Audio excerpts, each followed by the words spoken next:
Los adultos dicen, ¿para qué explicarle a los niños si no van a entender? Mientras tanto, los niños piensan y sienten, veo a mis papás preocupados y no sé qué puede estar pasando. Adultos, está preocupado de sus juegos, seguro no se ha dado cuenta de nada. Mientras tanto, ellos, pienso que quizás he hecho algo malo para que mis papás estén así.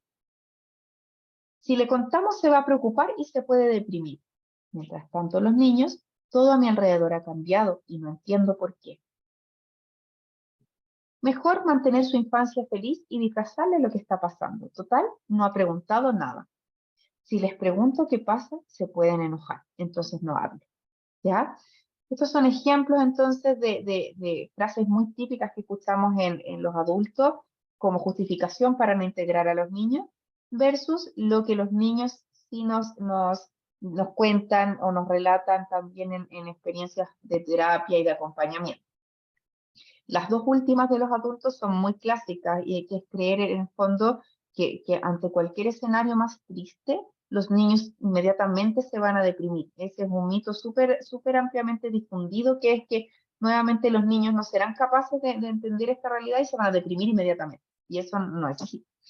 Y el último también, que en el fondo tiene que ver con que si el niño no pregunta, entonces no necesita saber. Y todos nosotros, o los que nos relacionamos con niños, tenemos hijos o sobrinos, sabemos que muchas veces los niños no preguntan y que eso no quiere decir que no tengan dudas. Entonces, pasa esto en la cabeza o en la mente de estos cuidadores, también de los niños, y nos damos cuenta que las preocupaciones a la base, en ambos casos, son más o menos las mismas. Perdón, los sentimientos. En ambos existe preocupación. Estos niños están preocupados porque ven muchos cambios en sus cuidadores y los cuidadores también están preocupados. Sienten ansiedad por ambos lados, sienten miedo, angustia y muchas veces culpa. ¿Ya? Eso es súper importante de poder abordarlo también con los niños que suelen responsabilizarse mucho por lo que pasa a su alrededor. Ante este escenario incierto, donde todavía nadie les ha explicado nada y ellos han percibido y captado todos los cambios en sus cuidadores y en su entorno, es esperable que existan reacciones emocionales en estos niños, niñas y adolescentes. Dentro de estas reacciones emocionales esperables tenemos la rabia, la pena, el miedo, que se aíslen, que empiecen a dejar de hablar, que se pongan irritables, que aumenten su actividad con una hiperactividad o que la disminuyan con una hipoactividad, que los veamos más ansiosos, que puedan tener algunas dificultades en el sueño, ya sea hipersomnia o insomnio, que empiecen a tener pesadillas, ansiedad de separación, que es necesidad de estar más pegaditos, ¿cierto?, a su cuidador principal, y que empiecen con algunas fantasías catastrofales que tienen que ver con interpretar la realidad de una manera mucho peor de lo que es. Esto respecto a lo emocional, cuando aún no se ha explicado absolutamente nada. Respecto a los cambios que pueden darse a nivel conductual, es decir, reacciones en estos niños, niñas y adolescentes, podemos ver cambios en la conducta alimentaria, cambios en el rendimiento escolar, que suban las notas, que se vuelvan súper sobreadaptados y a pesar de la gran embarrada que está en la casa, mantengan sus notas, que existan regresiones del desarrollo también es muy típico. También somatizaciones, dolores de guatita, diarrea, dolor de cabeza, vómito, que se sientan enfermos, decaídos. En casos más severos puede darse alopecia, que es que se les empiece a caer el pelito por estrés, básicamente, o dermatitis en la piel, o que empiecen a comerse las uñas. Todas estas como señales de que algo les está pasando, algo les está preocupando y están haciendo síntomas en el fondo. Y en los adolescentes podemos ver más aislamiento, muchas veces indiferencia, como con actitudes muy interpretables como que no les interesa nada, ¿cierto? Con rabia, impotencia, también por los cambios que implica el tener un enfermo en fin de vida en una casa. Cambian los roles, cambian las funciones. Muchas veces a los adolescentes les toca asumir responsabilidades que no les corresponde, a veces de cuidado de los hermanos menores, por ejemplo, y se dan estas emociones más de rabia, de sensación de injusticia también. Entonces, con toda esta gama de posibilidades de síntomas emocionales y conductuales, ¿qué hacemos para prevenirlos? ¿Cómo evitamos que esto se gatille en estos niños y niñas que se están viendo expuestos a una realidad como esta. Lo que tenemos que hacer es explicar lo que ocurre, adecuar nuestro lenguaje a su nivel de entendimiento y a su etapa del ciclo vital. Por lo tanto, es clave la comunicación con estos niños y niñas y ajustar esta comunicación, porque no va a ser lo mismo explicarle a un niño de 5 años que explicarle a un adolescente de 14, ¿cierto? Luego voy a entrar un poquito en el detalle de cómo hablar de la muerte de acuerdo a la etapa del ciclo vital, pero antes que eso quiero convencerlos y que ustedes no duden que la muerte es un tema de interés para los niños, aunque históricamente los hayamos mantenido súper al margen de los temas de muerte, que tiene que ver mucho con las resistencias de nosotros los adultos respecto a este tema, ¿ya? Pero creemos que a los niños les da miedo, les aterra la muerte, y no es así. A los niños les interesa saber de la muerte, les genera curiosidad la muerte, como son ellos, muy curiosos, ¿no? Y conviven con la muerte a diario sin que nosotros nos percatemos de esto. La muerte la ven en la naturaleza, ¿sí? En los ciclos de la naturaleza, la escuchan en los cuentos, la viven con sus mascotas o con familiares, la juegan entre pares con videojuegos de matar gente, de morir, hay tanto juego de eso hoy en día, y también la preguntan a través de escenas de película, a través de repente de estas mismas situaciones cotidianas como la muerte de una mascota, y nosotros los adultos muchas veces no les damos respuestas a esas preguntas. Y ahí volvemos a poner un bloque, una muralla, a esta posibilidad de atrevernos a responder sobre la muerte, ¿ya? Y eso nos cuesta mucho. Entonces, solo quiero como con esta lámina mostrarles y que nos demos cuenta que sí es un tema de interés para los niños, ¿ya? ¿Qué pasa entonces? Les decía yo, que muchas veces es que es una resistencia nuestra de los adultos el poder hablar de estos temas, tiene que ver con qué nos pasa a nosotros con la propia muerte, y si no miramos eso, difícilmente vamos a poder abordarlo de una manera adecuada con niños y niñas. Por lo tanto, en esta lámina les cuento un poco sobre las resistencias que tienen muchas veces los profesionales de la salud que trabajan en estos equipos de paliativo con personas adultas, ¿cierto? Esta gente no son pediatras, no son especialistas en niños, y tienen también muchas resistencias a incluirlos en sus intervenciones.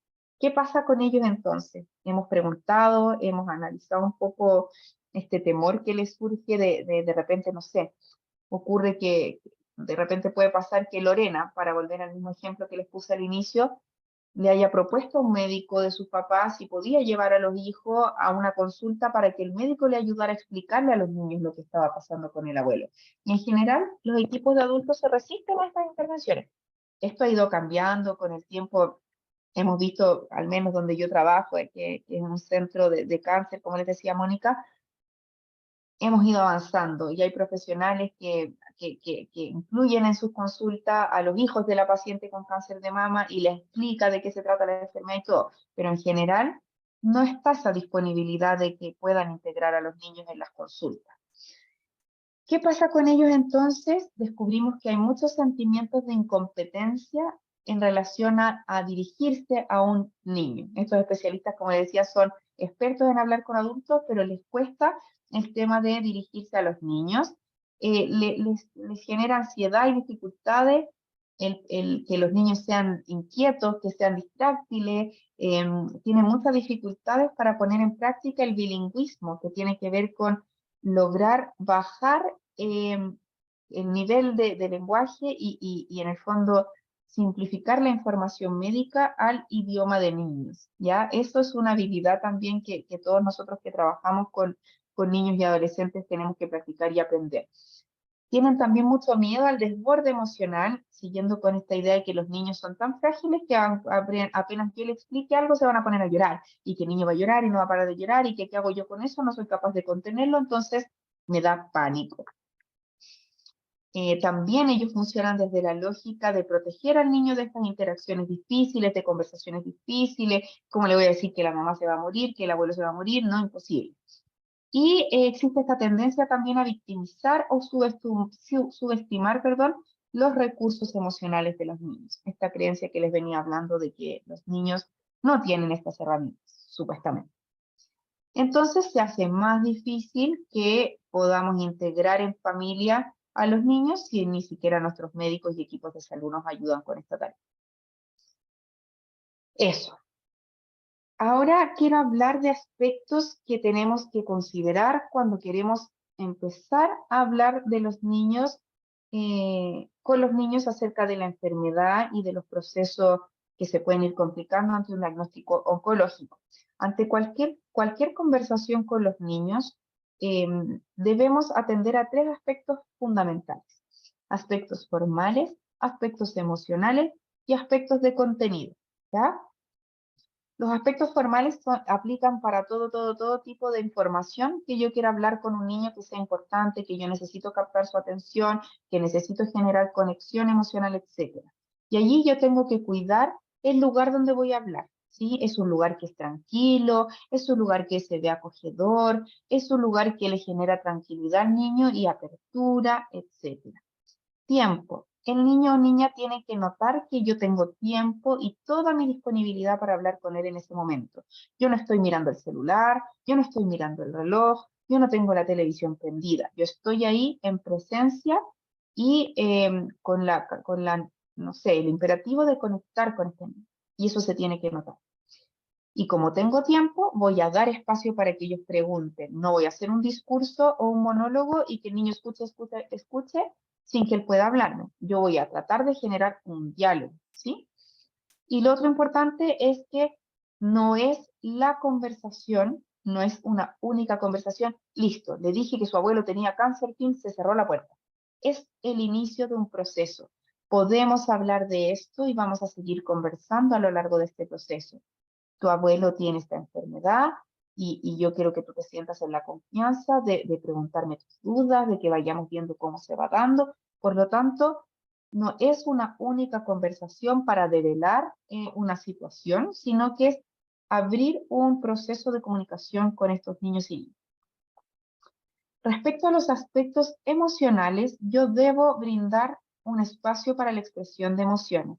Y esto significa que no voy a salir corriendo si el niño se pone a llorar, que si yo me emociono como adulto al contarle algo difícil y siento tristeza y se me caen unas lágrimas, no voy a salir corriendo tampoco, ¿ya? Ambas partes pueden expresar emociones, que el niño sienta que el adulto está conectado con sus emociones y le va a facilitar a él expresar las propias. Eso es súper clave, porque muchas veces los adultos nos resistimos a expresar emociones con los niños para que nos vean fuertes, para que nos asusten, para que nos sientan seguros, y eso muchas veces limita o no les da el ejemplo en el fondo. Si en una familia todos se guardan mucho las emociones y son muy herméticos y no hay espacio para mostrarlas, para vivenciarlas, para experimentarlas, probablemente a los niños también les cueste mucho. Ya recordemos que también somos un espejo y que sirve que ellos nos vean así. Mostrarnos sensibles, mostrarnos honestos. Mamá, ¿te da miedo? ¿Sabes qué? Sí, me da miedo. No esta idea de que los papás son superhéroes, que no nos entran balas, como se dice. No, nos da miedo, sí, también nos da miedo. No tenemos respuesta para todo tampoco.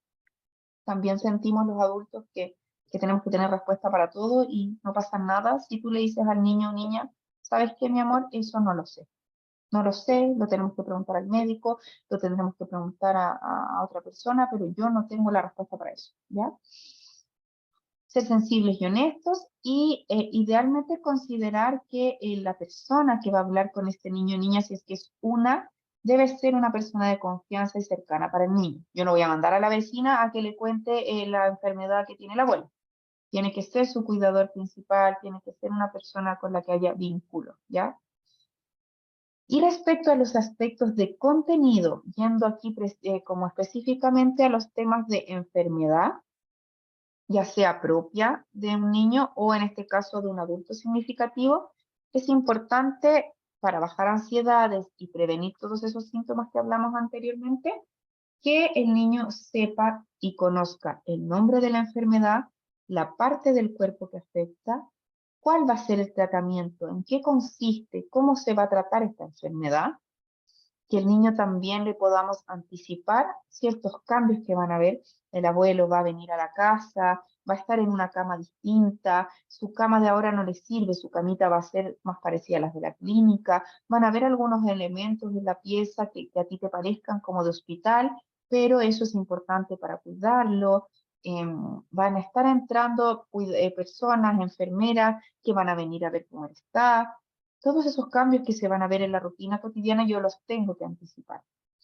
Y por último, asegurarles a los niños y niñas compañía y atención de sus cuidadores. Yo siempre voy a estar contigo, tal vez voy a estar más ocupada en las tareas que me dé cuidar a tu abuelo, pero yo voy a tener el ratito en la noche para que leamos el cuento, yo voy a estar para darte tu comida, yo voy a llegar a la hora que tengo que ir a buscarte al colegio, etc. Asegurarles que algunas cosas que les dan mucha tranquilidad y contención van a mantenerse, ¿ya?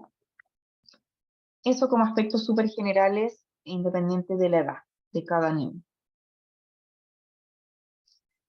Ahora viene esta parte que es un poquito más árida de la presentación, pero también es súper importante dar una pincelada, no voy a entrar así en detalles muy detalles, pero sí que tengan algunas ideas sobre la etapa del desarrollo, el nivel de entendimiento que tienen sobre la muerte y la enfermedad y las sugerencias de apoyo según el periodo en el que se encuentran. Por supuesto que en niños de 0 a 3 años, que son preescolares, que son súper chiquititos, existe incomprensión absoluta del tema de la muerte, no hay una explicación coherente que podamos darle a estos niños, y de a poco ellos van a diferenciar entre expresiones de enojo, de tristeza, de alegría, y eso es lo que ellos van a ir percibiendo en esta situación. Sugerencias de apoyo para esta etapa es la compañía constante, la contención física, ¿cierto? Tratar de mantener rutinas, horarios y ritmos. Recuerden que las rutinas, los horarios y las estructuras a los niños les brindan contención.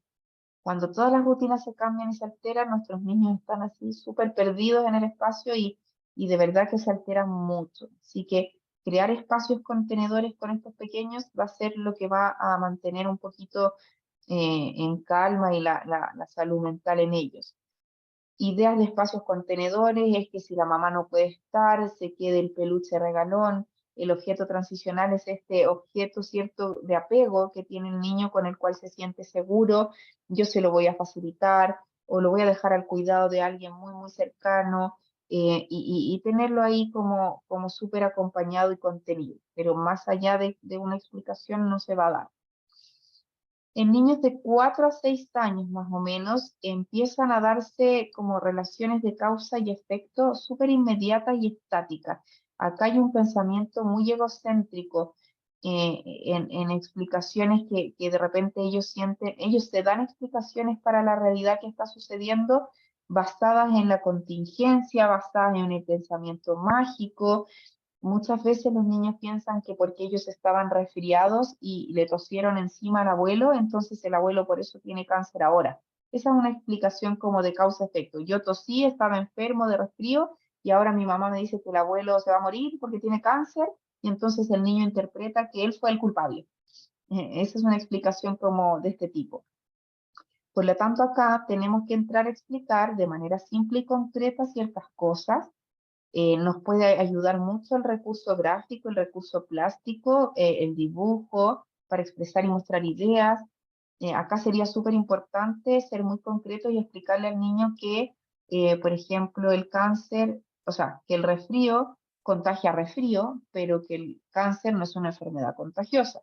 Nadie contagió de cáncer al abuelo y él no puede contagiar de cáncer a otra persona, ¿se entiende? Eso, así, de verdad, de manera muy concreta.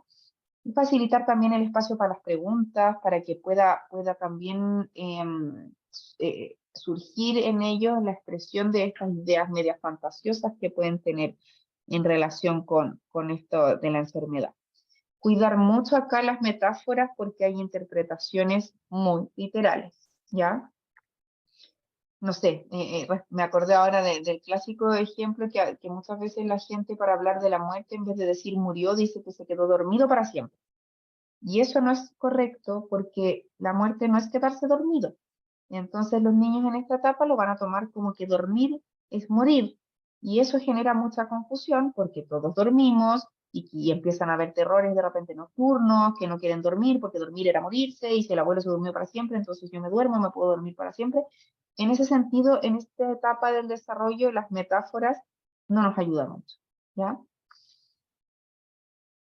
Entre los 7 y los 10 años empieza a haber mayor nivel de entendimiento, los niños empiezan a incorporar de a poquitito ideas más desde la biología, desde lo que le van aprendiendo en el colegio, desde esta idea de que un agente físico externo puede afectar el organismo, ¿ya? Y desde eso externo que afecta el organismo se va transitando a un agente biológico, es decir, en esta etapa ya podemos hablar de que el cuerpo se enferma, quizás si para explicar el cáncer podemos hablar de las células, que son esta partecita tan chiquitita de lo que estamos conformados los seres humanos, y que las células se empiezan a multiplicar muy rápidamente en el caso del cáncer, y eso genera la enfermedad, por ejemplo. Va a haber paulatina toma de conciencia en este periodo de la universalidad y de la irreversibilidad de la muerte, que antes no lo tenían, ¿ya? Los niños de menor edad creen que la gente puede morir y despertar, en el fondo, que la muerte no es para siempre, que no les pasa a todos y que se puede revertir. En este periodo ya van dándose cuenta que la muerte es irreversible y universal. Nos va a pasar a todos y no hay vuelta atrás. Y se va incorporando también la idea de la propia muerte y de los seres queridos. Ahí entran preguntas como si ellos también se pueden morir, que son tan difíciles de responder para los papás también. Ahí nos entra el pánico, y tú te puedes morir, mamá, entonces. Y eso hay que enfrentarlo como corresponde, con sinceridad y con calma también. Me puedo morir, claro que sí, pero en este minuto yo estoy muy saludable, tú también lo estás, el abuelo está enfermo, ir como a la causa más concreta. Sugerencias de apoyo en este periodo, darles un rol en el hogar que tenga que ver un poquito quizás con aportar en esta situación difícil, basarse en la realidad y en los hechos objetivos. Tiene que ver un poco con esta idea de que si, no sé, el abuelo está dormido, entonces se murió. No, nos damos cuenta que él está respirando, está tranquilo, te vamos a contar cuando eso suceda, explicar de manera clara y honesta lo que va ocurriendo, seguir trabajando como en el periodo anterior el tema de las culpas. No es responsabilidad de ellos que el abuelito se haya enfermado, y tampoco es responsabilidad de ellos que el adulto mayor se cure. Y fomentar siempre el reconocer las emociones y el que ellos puedan expresarlas. En la preadolescencia, que es este periodo entre los 11 y los 13 años, van viendo la enfermedad como un proceso más dinámico, que se van conjugando factores internos, externos y psicofisiológicos. En esta edad que están preadolescentes, puede que haya un poco de relativización de los medicamentos y los tratamientos. Esto quiere decir que los juzguen un poco, que los cuestionen, también cuestionan creencias religiosas, culturales, se pueden mostrar un poco más escépticos o más críticos en relación con la manera en que se está abordando la situación familiar. Y seguimos viendo en este periodo dificultades, a pesar de que están más grandes, que hay lenguaje súper incorporado y todo, dificultades para verbalizar los temores, las aprensiones, los sentimientos, ¿cierto? Y hay alta dificultad de conectar y entablar como comunicación abierta con este tipo de adolescentes y en este periodo de edad.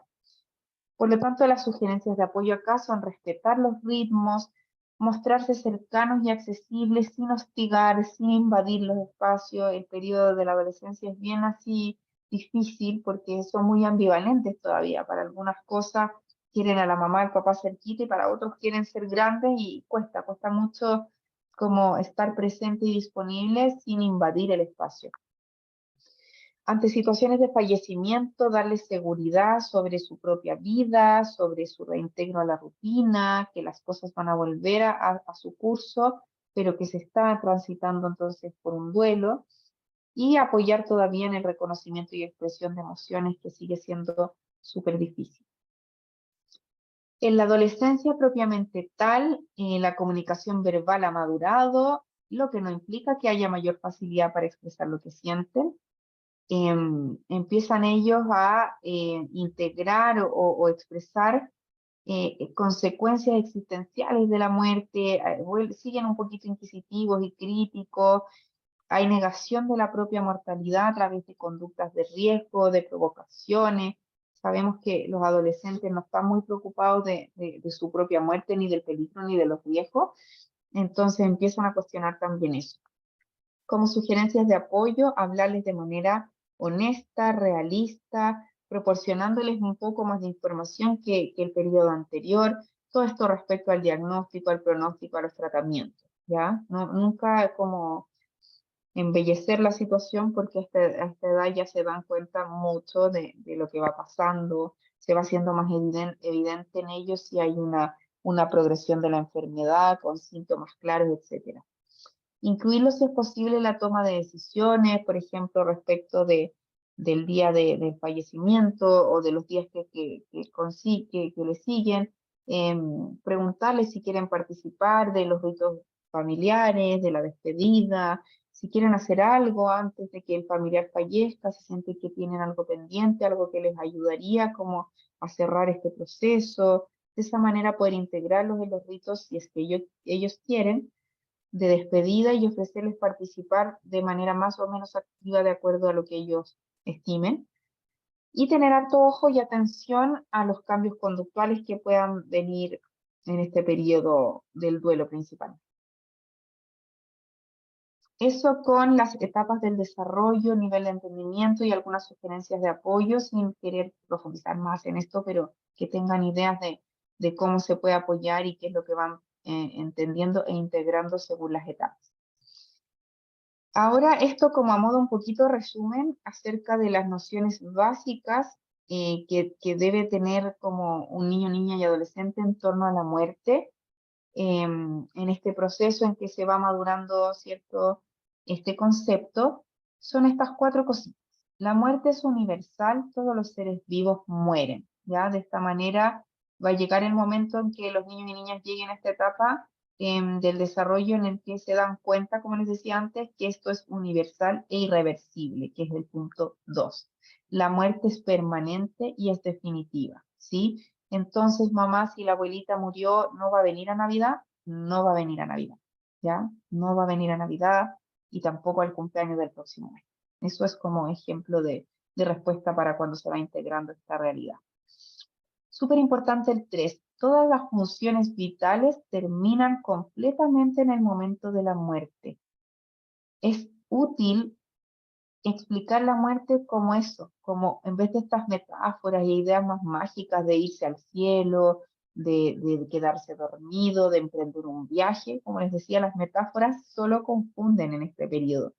Son lindas y suenan preciosas, pero confunden mucho a estas mentes que son muy concretas y que necesitan de eso también. Por lo tanto, explicar la muerte desde el cese de las funciones del cuerpo, de las funciones vitales, es súper importante, ¿ya? No sé, muchas veces yo, a ver, pongo el ejemplo de un auto que se echó a perder y que se echó a perder el motor, y muchas veces puede haber cambio de motor y con eso solucionamos el problema, pero hay otras veces en que el auto, el computador o lo que sea que podamos dar de ejemplo, como maquinita muy perfecta, ¿cierto? Como el cuerpo, puede, pueden fallar todos sus sistemas. Y al momento en que fallan todos sus sistemas, ya no hay mucho más que hacer y se apagó todo. Entonces la persona no tiene hambre, no tiene sed, no siente frío, no siente miedo, no siente nada porque en el fondo se apagó y todo dejó de funcionar. Chum, ¿ya? Así como bien concretamente. Eso es bien importante. ¿Y por qué morimos? ¿Por qué nos morimos? Toda muerte tiene un motivo. Dar el motivo que se liga mucho con este punto 3 también de una enfermedad, del cese de las funciones, de que todo el organismo ya no podía resistir más y que hay un cese de funciones vitales, es súper importante. Las explicaciones espirituales también lo son, dotan de sentido esta experiencia también. Pero no podemos partir por lo espiritual, tenemos que partir al revés, con el motivo de la muerte real.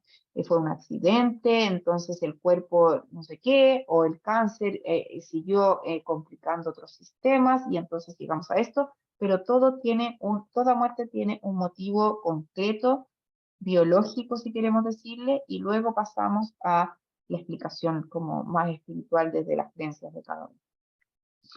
Eso como tips así básicos de nociones que deben tener en torno a y que se van madurando y desarrollando, ya vimos que a lo largo del ciclo vital.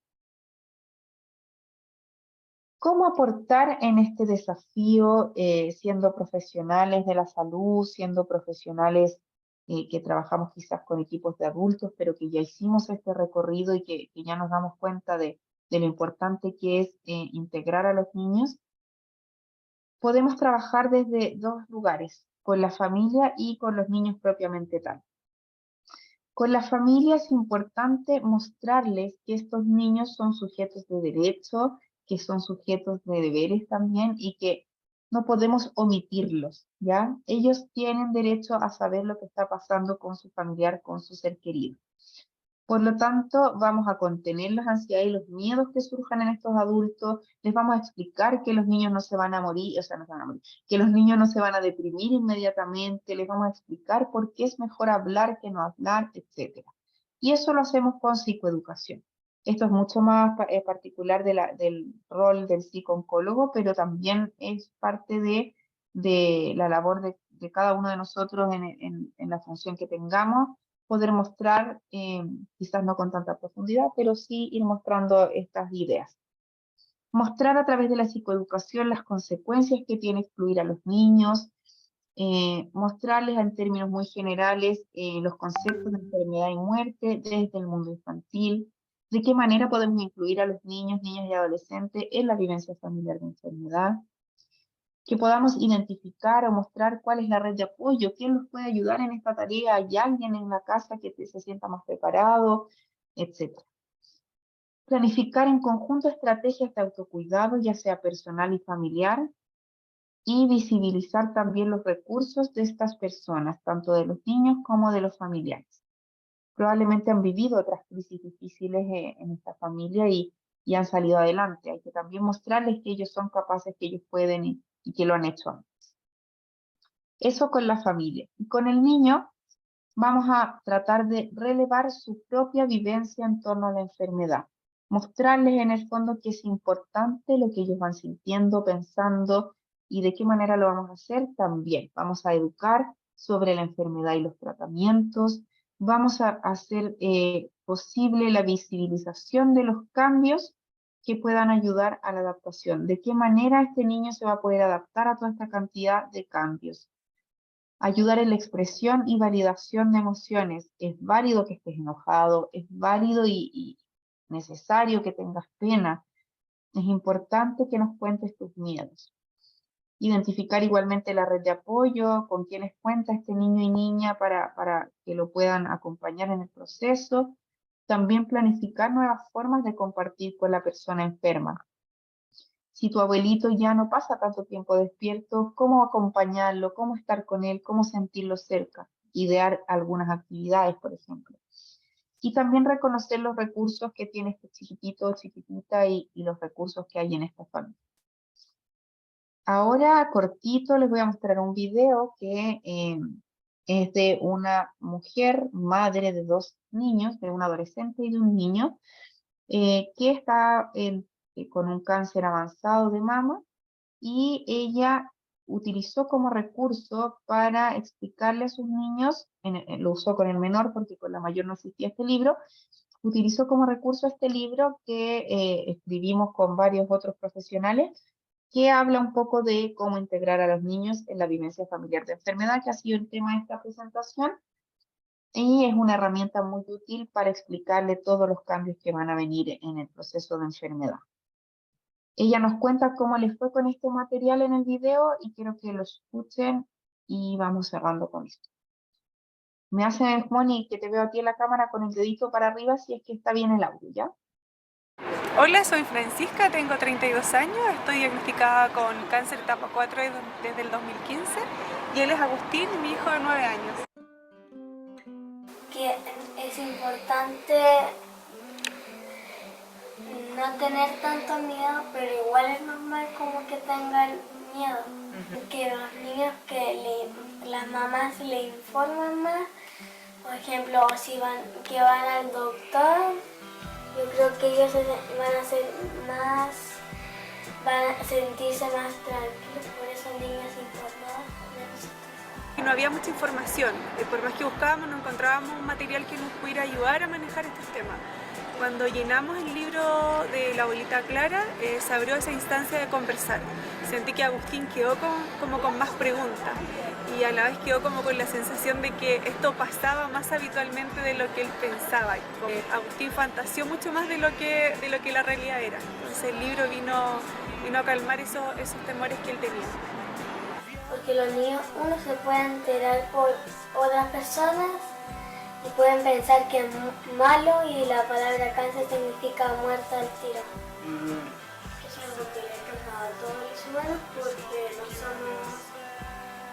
la vida de nosotros no es infinita. Y uno de los síntomas que yo sabía era que mi mamá le mareaba, le daba calor a veces y era olvidadiza. Que aunque su mamá no se acude, hay tratamientos como para hacer que la enfermedad avance más lento. Con mi hija mayor la estrategia fue ocultarle toda la información todo el rato, sentí que de esa manera la iba a proteger y la verdad es que fue todo lo contrario y con el Agustín se las fuimos contando así ya de grueso cuando tuve la recaída, porque evidentemente iba a cambiar de nuevo todo el estilo de vida. Con Agustín no entro mucho en los detalles sin caer como en la raya de lo morboso, sino que como lo que él necesite saber y lo que logre entender a su edad, lo que él pregunte y con lo que él esté tranquilo en el fondo. Yo creo que el libro me ayudó mucho a entender sobre la enfermedad que tenía mi mamá y me ayudó a cómo tranquilizarme. Creo que uno de los consejos que puedo dar con mucha propiedad, pedir toda la ayuda necesaria en pos del beneficio emocional de los niños y del crecimiento sano de ellos en el fondo.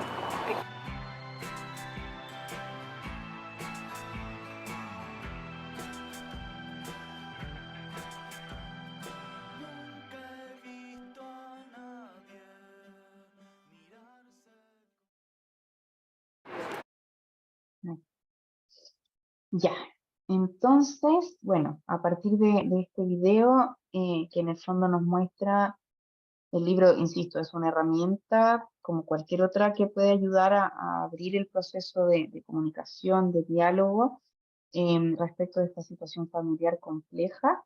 Y cuando hacemos eso, cuando integramos, cuando hablamos, cuando abrimos el tema, lo ponemos sobre la mesa como proceso de comunicación, vemos que hay beneficios, ¿cierto? Y estas son finalmente las conclusiones de esta presentación. Permite iniciar un trabajo en el duelo anticipado, que es muy importante. Abordar el tema de la enfermedad de este familiar, de este ser querido, desde etapas tempranas, favorece el duelo posterior, ¿cierto?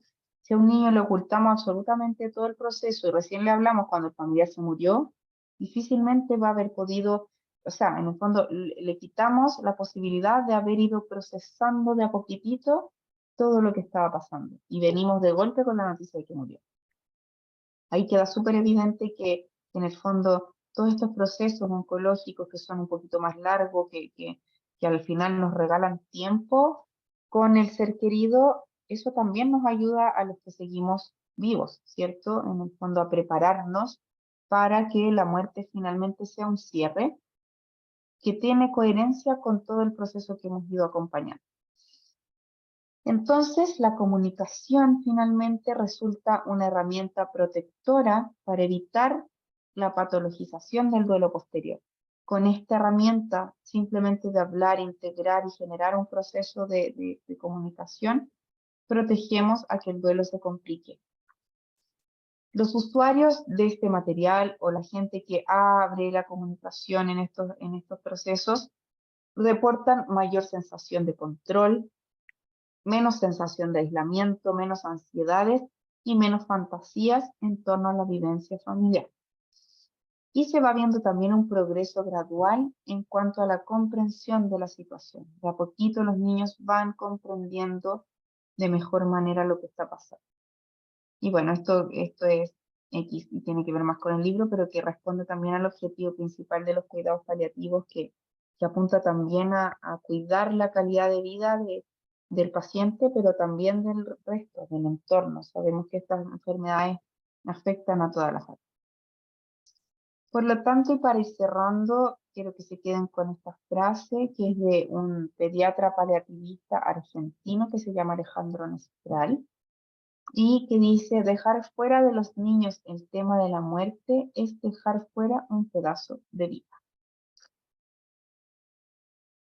Eso, ahí está la laminita final, que es de una familia que acompañamos en la Corporación Yo Mujer, una mujer con cáncer de mama, su esposo y sus 2 hijos, foto real.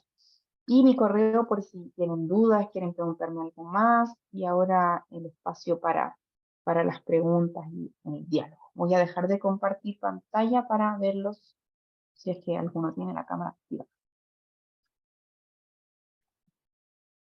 Muchas gracias, Isa. Las que puedan prender su cámara, adelante, por favor. Y bueno, se abre espacio para preguntas.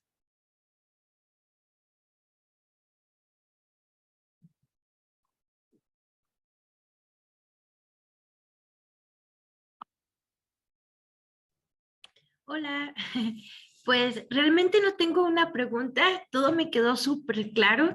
Y primero que nada sí quisiera felicitarla porque veo que el uso de herramientas es muy constante en su trabajo, primero con el simio y ahora con el cuadernito, y la verdad es Estoy que... a punto de lanzar un nuevo libro, así que sí, ¡Ah! el ¡Qué uso de padre, qué padre! herramientas me encanta. Muchas felicidades, ¿no? Sí, sí, sí, Ya. sí, sí, se ve que es una herramienta, muy, muy padre, ¿no? Que ayuda a adaptar, y pues nada, solamente fue muy padre y enriquecedora, pues todo este tema. Yo personalmente no he trabajado en cuidados paliativos o en un área que esté como cercano como al tema de la muerte, pero sí he trabajado con niños y muchas veces sí me he topado, ¿no? También con papás que, que dicen de que vamos a ser muy valientes y hacen estas promesas súper inalcanzables cuando hay un momento Mm, difícil, ¿no? Entonces ahorita me sí. acordé en algunos puntos que tú tocaste y dije, no manches, sí, o sea, estás prometiendo algo que no es realista, y eso dificulta más, ¿no? A la adaptación del niño a cierta enfermedad o cierta situación. Entonces sí, súper importante trabajar mucho pues, con los papás, ¿no? Estos temas, pero Totalmente, totalmente. Al final trabajamos mucho, bueno, en el área mía que es infanto-juvenil, se trabaja mucho con los cuidadores y con los adultos finalmente.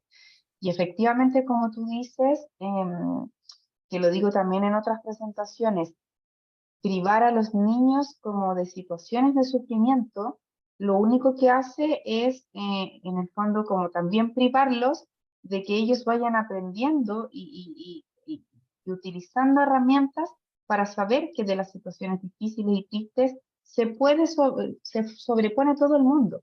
Van a haber situaciones difíciles y tristes a lo largo de toda la vida. Sabemos que la vida es muy linda, pero que también conlleva sufrimiento, siempre, independiente del cáncer o no cáncer, sufrimos los seres humanos, ¿cierto? Y mientras mantenemos a los niños más alejados de esto, los privamos de que vayan desarrollando herramientas, los privamos de que se den cuenta que, chuta, mi familia estuvo triste, mis papás sufrieron, pero después de un tiempo y viviéndonos en conjunto y acompañados, salieron adelante. No es eterno el sufrimiento tampoco, se pasa. Entonces, eso es súper clave, como entenderlo, integrarlo. Así claro. que gracias, gracias Reiki por tu comentario y sí me gustan las herramientas.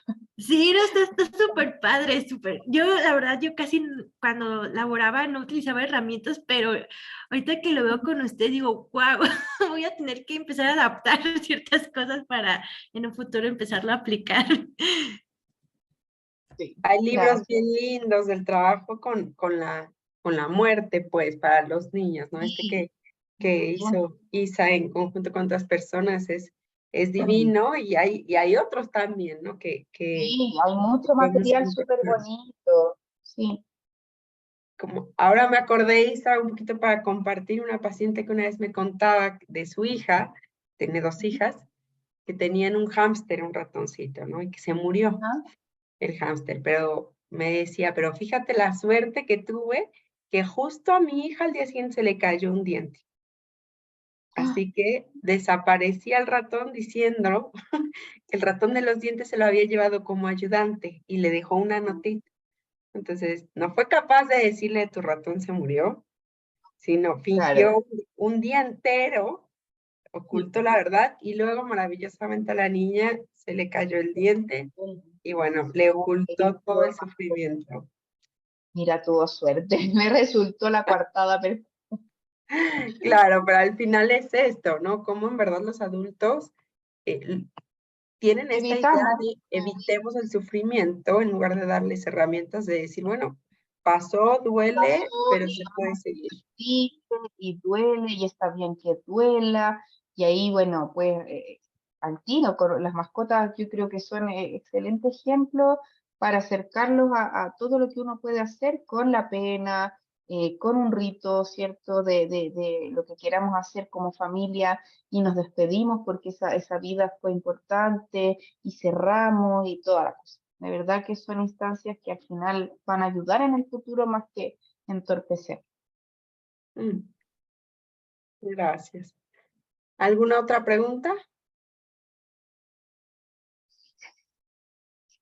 Yo, como comentario, em, creo que es importante en todos los aspectos tomar en cuenta las opiniones de los menores. Eso les crea mucha seguridad y evidentemente tomarlos en cuenta desde su nivel, ¿no? Como lo explicaste, desde sus etapas, pero siempre tomar en cuenta su opinión. Eso creo que ayuda mucho para su autoestima, su toma de decisiones y para asimilar en ese proceso que están entre la fantasía y la realidad. En algún momento, cuando fui a Cuba, estaba en un parque público y a un lado había un hospital. Entonces yo me senté estábamos sentadas en el parque. La gente pues se reúne para hablar de béisbol y había muchos grupos de adultos, jóvenes y así. Y del otro lado estaba la gente que tenía sus familiares en el hospital y estaba yo sentada en la parte intermedia. Entonces estaba una familia y había niños, el papá, integrantes de la familia y hablaban precisamente de la enfermedad. No recuerdo, pero bueno, de la enfermedad de la persona que tenían en ese momento internada. Y el niño cuando hablaba, todos se callaban y todos tomaban en cuenta lo que él decía y le contestaban. O sea, había había una comunicación realmente entre lo que el niño opinaba y los adultos le contestaban. Entonces, se me pareció, bueno, en ese momento a mí me sorprendió mucho, porque culturalmente no lo vemos. Cuando habla un niño, le decimos, tú no sabes, estás pequeño, o vete a tu recámara, es cosa de adultos. Omitimos de alguna manera las preguntas que ellos tienen.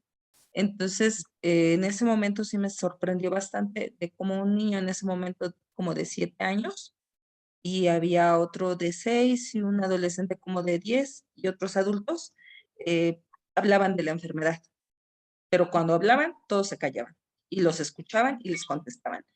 Y eso me pareció a mí muy importante. En general siempre tengo ese recuerdo y ahorita que lo mencionaste me vino otra vez a la mente, porque eso debe de ser en cualquier situación, ¿no? O sea, abordar la problemática de la que sea desde su nivel, ¿no?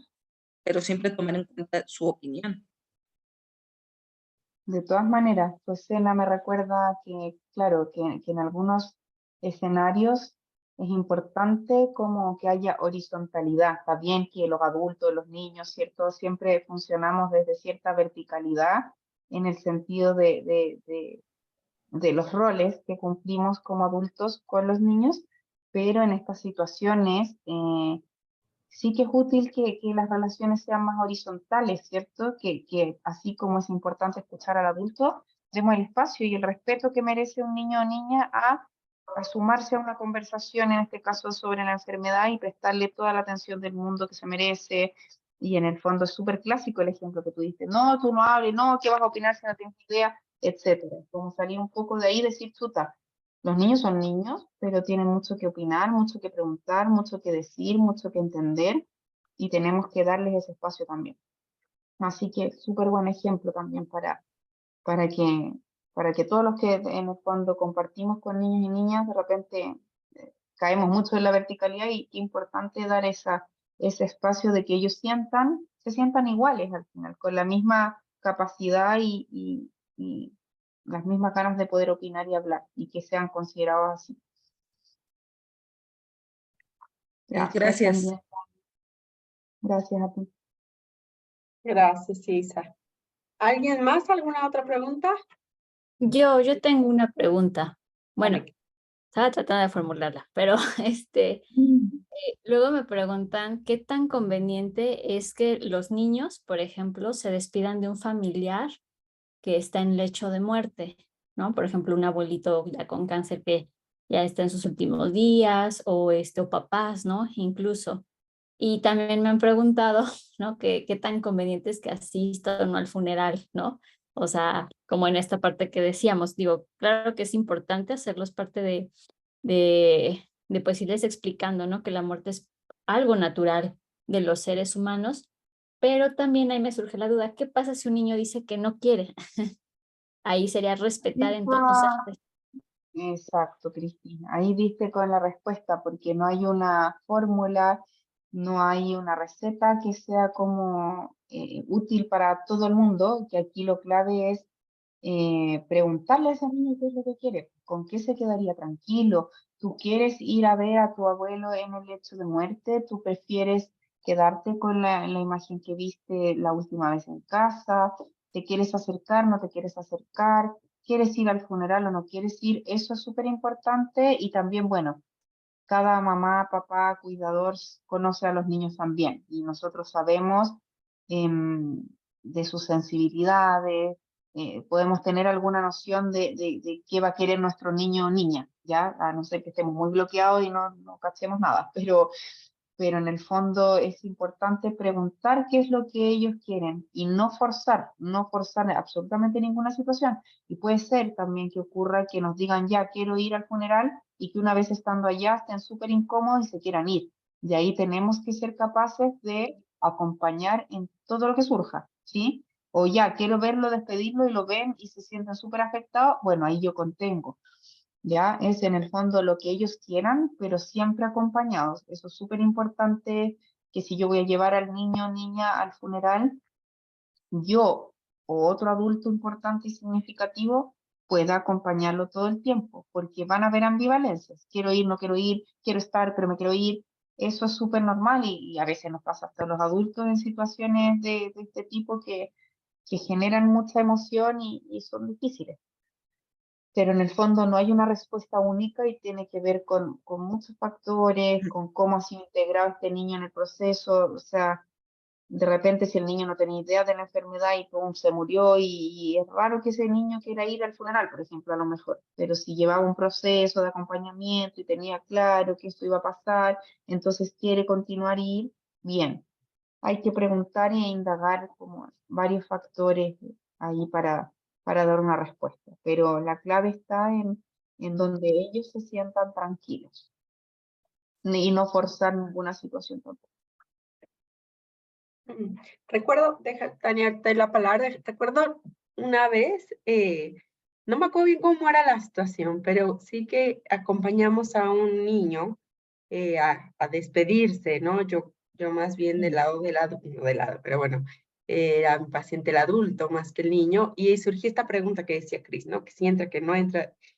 Y un trabajo que se hizo con la mamá como recomendación a esto es que le apoyara al niño al cómo despedirse, ¿no? Como que no solo era entrar y verlo, porque es que es impactante, ¿no? Ya sabes, el señor en huesitos, ya el color le había cambiado, ya no se veía igual, ¿no?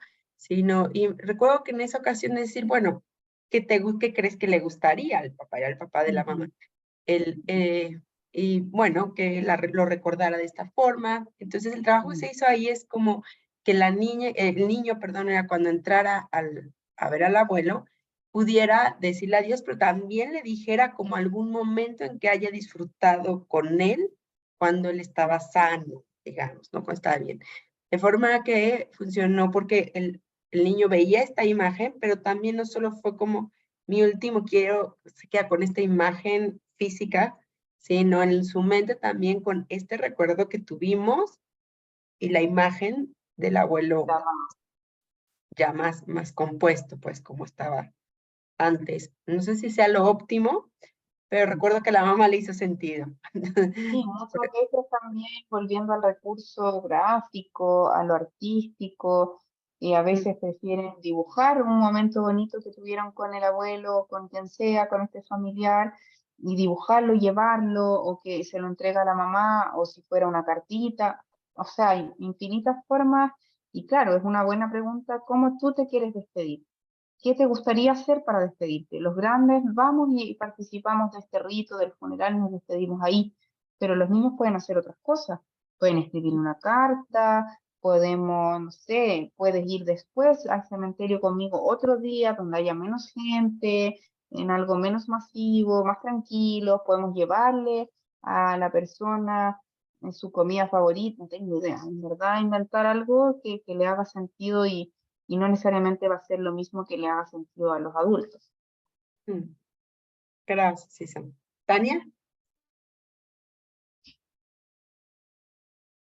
No, Te ya no. interrumpí. De hecho, era lo mismo, ¿no? Hay diferentes rituales para despedir y Totalmente. diferentes tipos de afrontar el duelo en ese momento, ¿no? En este caso, con un pequeño, pues sí, como comentaban, ver en determinado momento al cadáver, pues no es algo eh, favorable, ¿no? En un menor. Entonces hay diferentes tipos de duelo, que fue lo que mencionaba, ¿no? Hacer una carta, escribir tus mejores momentos, en algún momento tener algo personal de la persona, ¿no? Despedirse, desde poner una vela, no sé, hay infinidad de rituales para despedirse de la persona y no necesariamente estar con el cuerpo presente, ¿no? Sobre todo en un menor.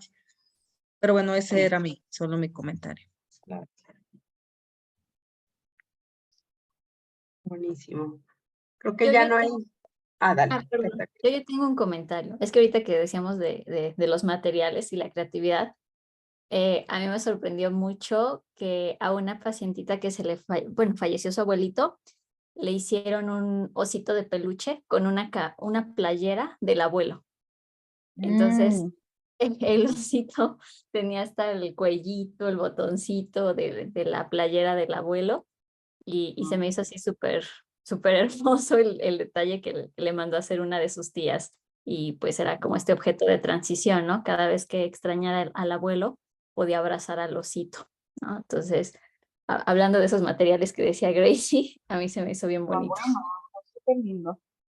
Ujú, sí, y ya. Ah, bueno, y tenía otra. Por ejemplo, ¿qué pasa si hay conflicto? Por ejemplo, o sea, a lo mejor la mamá sí quiere o sí, pues los padres sí quieren que el hijo sepa, pero hay conflicto con la familia extensa. Es que eso también me pasó una vez, donde la mamá decía como de, oye, ¿cómo la podemos acompañar? Ah, bueno, se iba a morir su esposo de cáncer y decía cómo acompañar a sus hijas, ¿no? Para explicarles, para poder decirles, ¿no? Entonces yo le estaba explicando a la mamá de cómo podríamos irlas acompañando, ¿no? De poderles explicar, que a lo mejor las llevaran a una sesión ahí con nosotros con psicología, dar toda esta psicoeducación con ellos o ayudar a la mamá. Pero en eso llegó la hermana y no, se puso así de, no, mi hermano no se va a morir, que no sé qué. Y así, y yo no A la quiero que le... hermana hay que mandarla a la terapia, porque Sí, no, y aparte no era así como claro, pues, que el señor dijéramos, bueno, ya va a salir, no, o sea, ya estaba pues ya en sus últimos etapa momentos. final.